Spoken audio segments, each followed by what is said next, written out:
Praise the lord. ಯೇಸುವಿನ ಪರಿಶುದ್ಧ ನಾಮಕ್ಕೆ ಸ್ತೋತ್ರವಾಗಲಿ. ಈ ದಿನದ ದೇವರ ವಾಕ್ಯ ಕೀರ್ತನೆಗಳ ಪುಸ್ತಕ 4ನೇ ಅಧ್ಯಾಯ 1ನೇ ವಚನ. ನ್ಯಾಯವನ್ನು ಸ್ಥಾಪಿಸುವ ನನ್ನ ದೇವರೇ, ನಿನಗೆ ಮೊರೆ ಇಡುತ್ತೇನೆ.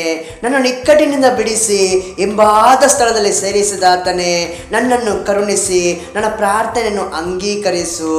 ಪ್ರಿಯ ದೇವ ಮಕ್ಕಳೇ, ನಮ್ಮ ದೇವರು ಸದಾ ಕಾಲವು ನ್ಯಾಯವನ್ನು ಒದಗಿಸುವ ದೇವರಾಗಿದ್ದಾನೆ ಪ್ರಿಯರೇ.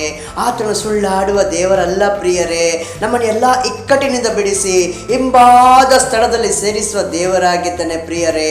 ಆತನನ್ನು ನಂಬಿದವರು ಎಂದಿಗೂ ಆಶಾಭಂಗ ಪಡುವುದಿಲ್ಲ ಪ್ರಿಯರೇ. ಆತನನ್ನು ನಂಬಿದವರು, ಆತನ ಹಾದಿಯಲ್ಲಿ ನಡೆದವರು, ಆತನ ವಾಕ್ಯ ಪ್ರಕಾರ ನಡೆದವರು ಎಂದಿಗೂ ಲಜ್ಜೆಗೀಡಾಗುವುದಿಲ್ಲ ಪ್ರಿಯರೇ. ದೇವ ಮಕ್ಕಳೇ, ಸದಾ ಕಾಲವು ನಾವು ಯೇಸುವಿನ ವಾಕ್ಯದ ಪ್ರಕಾರ ನಡೆಯೋಣ ಪ್ರಿಯರೇ.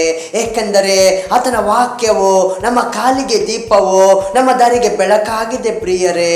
ಸದಾ ಕಾಲವು ದೇವರ ವಾಕ್ಯವನ್ನು ನಾವು ಜಪಿಸೋಣ ಪ್ರಿಯರೇ. ಯಾಕಂದ್ರೆ ದೇವರ ವಾಕ್ಯದಲ್ಲಿ ಪರಿಪೂರ್ಣವಾದ ಸಂತೋಷವಿದೆ ಪ್ರಿಯರೇ. ಹೌದು ಪ್ರಿಯರೇ, ಹಾಲೆಲೂಯ. ನಮ್ಮ ದೇವರು ಅತಿ ಬೇಗನೆ ಬರುವ ಸಮಯ ಸಮೀಪವಾಗಿದೆ ಪ್ರಿಯರೇ. ದೇವ ಮಕ್ಕಳೇ, ನಾವು ಸದಾ ಕಾಲವು ಹೆಚ್ಚಾಗಿ ದೇವರ ವಾಕ್ಯವನ್ನು ಧ್ಯಾನಿಸೋಣ, ಹೆಚ್ಚಾಗಿ ದೇವರ ವಾಕ್ಯದ ಪ್ರಕಾರ ನಡೆಯೋಣ. ಸದಾ ಕಾಲವು ನಾವು ಪ್ರಾರ್ಥನೆಯಲ್ಲಿ ನಿರತರಾಗೋಣ ಪ್ರಿಯರೇ. ನಮ್ಮ ವೈರಿಯಾದ ಸೈತಾನನ ಕುತಂತ್ರಗಳು ಈ ದಿನಗಳಲ್ಲಿ ತುಂಬಾ ಜಾಸ್ತಿ ಆಗ್ತಾ ಇವೆ ಪ್ರಿಯರೇ.